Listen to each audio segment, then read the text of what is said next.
Hello students, good morning to all of you. Triple S agriculture college की online classes में आप सभी का स्वागत है। अपने आज सब्जेक्ट पढ़ेंगे GPB 311, ठीक है, crop improvement in kharif crop. ठीक है, लास्ट वीडियो के अंदर अपने जो क्रॉप चल रही थी सॉर्गम के अंदर अपने दो टॉपिक रह गए थे, एक तो उसके ब्रीडिंग ऑब्जेक्टिव और दूसरा ब्रीडिंग मेथड। ठीक है, इन दोनों टॉपिकों में कोई भी समझने वाली बात नहीं है। जो आपको PDF के नोट्स प्रोवाइड किए जाएंगे उनके अंदर ब्रीडिंग मेथड और ब्रीडिंग जो प्रोसीजर है वो लिखे हुए हैं और ब्रीडिंग के जो ऑब्जेक्टिव हैं वो भी लिखे हुए हैं। यदि उनमें आपको कोई भी डाउट हो तो आप डाउट क्लास में पूछ सकते हो। आज अपने नई क्रॉप स्टार्ट करेंगे बाजरा, जिसे अपने पर्ल मिलेट भी बोलते हैं।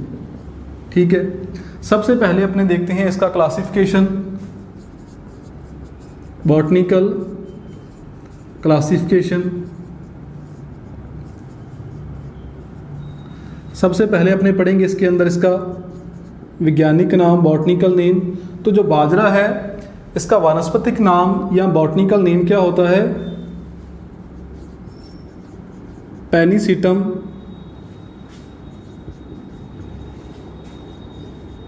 ग्लूकम।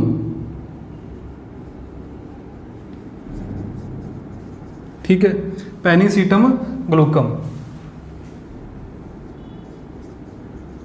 नेक्स्ट अपने देखते हैं इसकी फैमिली।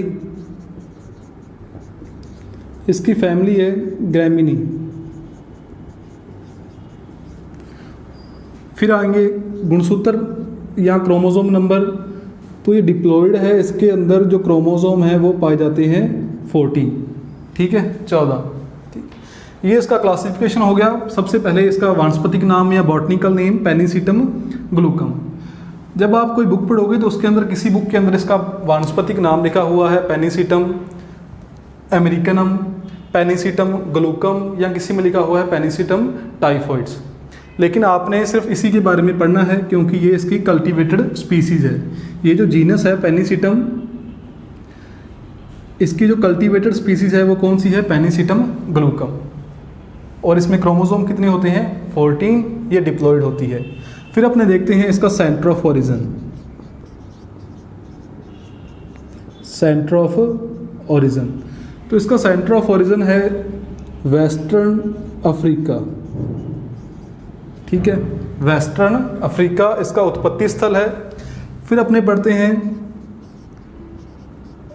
इसका डिस्ट्रीब्यूशन या वितरण कि कौन कौन से ऐसी कंट्रीज़ हैं, देश हैं यहाँ पर इस बाजरा की सोइंग की जाती है। तो सबसे पहले तो अफ्रीका ही आ जाएगा। Africa, USA, India, Pakistan. ठीक है, यहाँ अपने इसमें ऐड कर सकते हैं साउथ ईस्ट एशिया। ठीक है, ये कुछ कंट्री हैं जहाँ पर बाजरा की सोइंग की जाती है। फिर अपने देखें इंडिया के अंदर की कौन कौन से इंडिया में स्टेट हैं जहाँ पर इसकी सोइंग की जाती है। तो इसमें आ जाएगा राजस्थान, हरियाणा, UP और गुजरात। ये कुछ इंडिया के फेमस स्टेट हैं जहाँ पर बाजरा की सोइंग ज़्यादा की जाती है। ठीक है, नेक्स्ट अपने पढ़ते हैं इसके बाद क्लासिफिकेशन के बाद और सेंटर ऑफ ओरिजिन पढ़ने के बाद इसकी टैक्सोनॉमी। तो नेक्स्ट अपने हेडिंग लगाते हैं टैक्सोनॉमी। मैंने अभी आपको बताया था कि इसका जो जीनस है पेनिसिटम, ठीक है, लगभग इसके अंदर 140 स्पीसीज आती हैं। काफ़ी स्पीसीज आती हैं इस जीनस के अंदर। एक साइंटिस्ट है स्टाफ, इन्होंने इस जीनस को मतलब पेनिसिटम को 5 कैटेगरीज में डिवाइड कर दिया। किसने? स्टाफ ने। तो वो कौन कौन सी कैटेगरीज हैं? सबसे पहली जिम्नोथ्रिक्स, सेकंड है यू पेनिसिटम, थर्ड है पेनिसिलेरिया, फोर्थ है हेट्रोस्टाइका। ठीक है, पहली कौन सी थी? जिम्नोथ्रिक्स, फिर यू पेनिसिटम, पेनिसिलेरिया, हेट्रोस्टाइका और लास्ट है फिफ्थ में, सबसे लास्ट में आएगी ब्रेवी वॉल्वुला।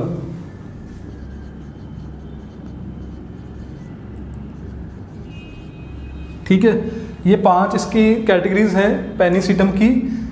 साइंटिस्ट आता है इसमें स्टफ, इसने पेनिसिटम को 5 कैटेगरीज में डिवाइड किया था। सबसे पहली है जिम्नोथ्रिक्स, फिर आती है यू पेनिसिटम, फिर आती है पेनिसिलेरिया, फोर्थ है हेट्रोस्टाइका और लास्ट में है ब्रेवी वॉल्वुला।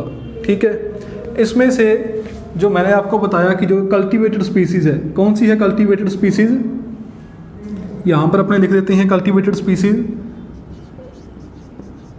पेनिसिटम ग्लूकम, ये पेनिसिलेरिया से संबंधित है, पेनिसिलेरिया के अंदर आती है। ठीक है, तो ये आपने याद रखना है कि जो पेनिसिटम जीनस है इसके अंदर टोटल 140 स्पीसीज आती हैं। इसी कारण जो साइंटिस्ट है स्टाफ, इसने पेनिसिटम को 5 कैटेगरीज में डिवाइड कर दिया और अपनी जो कल्टीवेटेड स्पीसीज है पेनिसिटम ग्लूकम, वो कौन सी कैटेगरी से रिलेटेड है? पेनिसिलेरिया से। ठीक है, और पेनिसिटम ग्लूकम किस प्रकार की है? डिप्लॉयड, और इसमें कितने क्रोमोसोम हैं? 14, मतलब 14। ठीक है, इससे पहले आपने इसका सेंटर ऑफ ओरिजिन पढ़ा था। सेंटर ऑफ ओरिजिन मतलब इसका उत्पत्ति स्थल तो कौन सा था? Western Africa. तो टैक्सोनॉमी के अंदर मेन बस सिर्फ आपने इतना ही याद रखना है कि जो अपनी कल्टीवेटेड स्पीसीज है पेनिसिटम ग्लूकम, वो कौन सी कैटेगरी से रिलेटेड है? किससे रिलेटेड है? पेनिसिलेरिया से। ठीक है, नेक्स्ट अपने बढ़ते हैं इसकी फ्लोरल बायोलॉजी के बारे में। फ्लोरल बायोलॉजी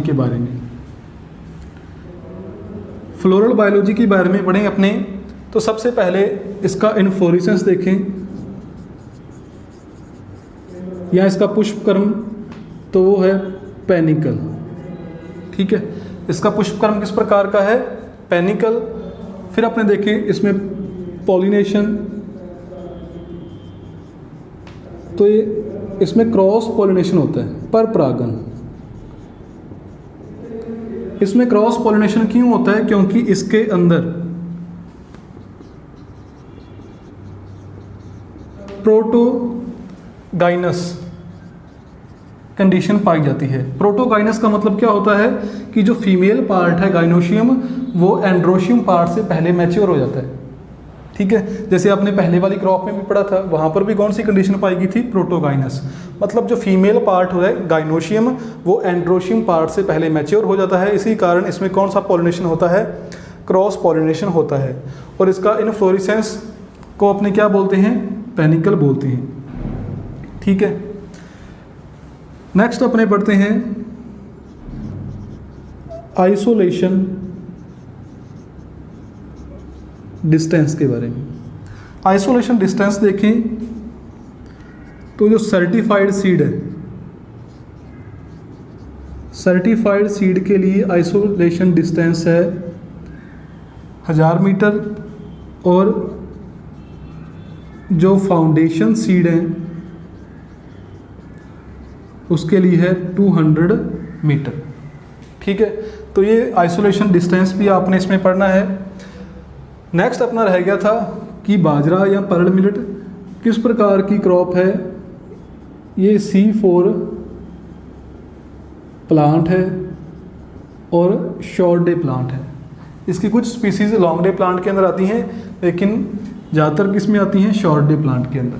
ठीक है, नेक्स्ट अपने पढ़ते हैं इसके बाद, इसे दोबारा फिर रिपीट कर देते हैं फ्लोरल बायोलॉजी को, कि इसका जो इनफ्लोरेसेंस है उसे अपने क्या बोलते हैं? पेनिकल।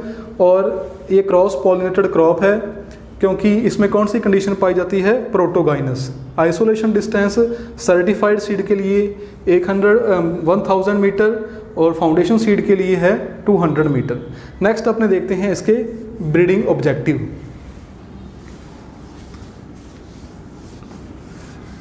या प्रजनन के उद्देश्य।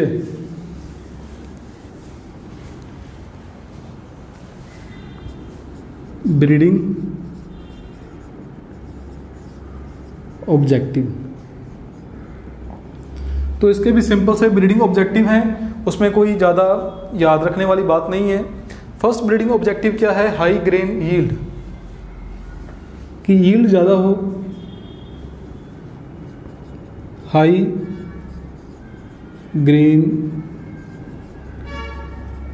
यील्ड, ठीक है। सेकंड इसके अंदर आ जाएगा इम्प्रूव्ड ग्रेन क्वालिटी, ठीक है। सेकंड इसमें क्या आ जाएगा? Improved grain quality. फर्स्ट क्या था? High grain yield. सेकंड इसमें हो गया इम्प्रूव्ड ग्रेन क्वालिटी। थर्ड इसमें आ जाएगा ड्रॉट के प्रति टॉलरेंस हो। फिर आ जाएगा इसमें disease resistant, early maturity. Third इसमें क्या आ जाएगा? अर्ली मैच्योरिटी, मतलब जल्दी पककर तैयार हो जाए। डिजीज रेजिस्टेंस हो,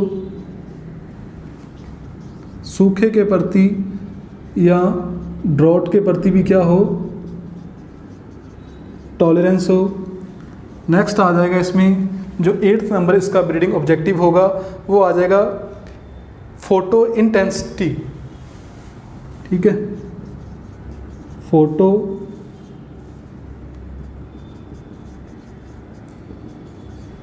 मतलब इस पर फोटो पीरियड का कोई ज़्यादा इफेक्ट ना पड़े, ठीक है, जिसे अपने बोलते हैं फोटो इंटेंसिटी या फोटो इंटेंसिटिविटी। और लास्ट में आ जाएगा कि इसका जो फोरेज क्रॉप होती हैं या फोरेज इसकी जो स्पीसीज होती हैं उसमें हाई फोरेज वैल्यू हो। तो ये इसके कुछ ब्रीडिंग ऑब्जेक्टिव थे जो सिंपल, जो अपने हर क्रॉप के लिए हैं कॉमन, वही इसके ब्रीडिंग ऑब्जेक्टिव हैं। तो नेक्स्ट जो आपका वीडियो लेक्चर होगा उसके अंदर अपने ब्रीडिंग मेथड पढ़ेंगे, ब्रीडिंग मेथड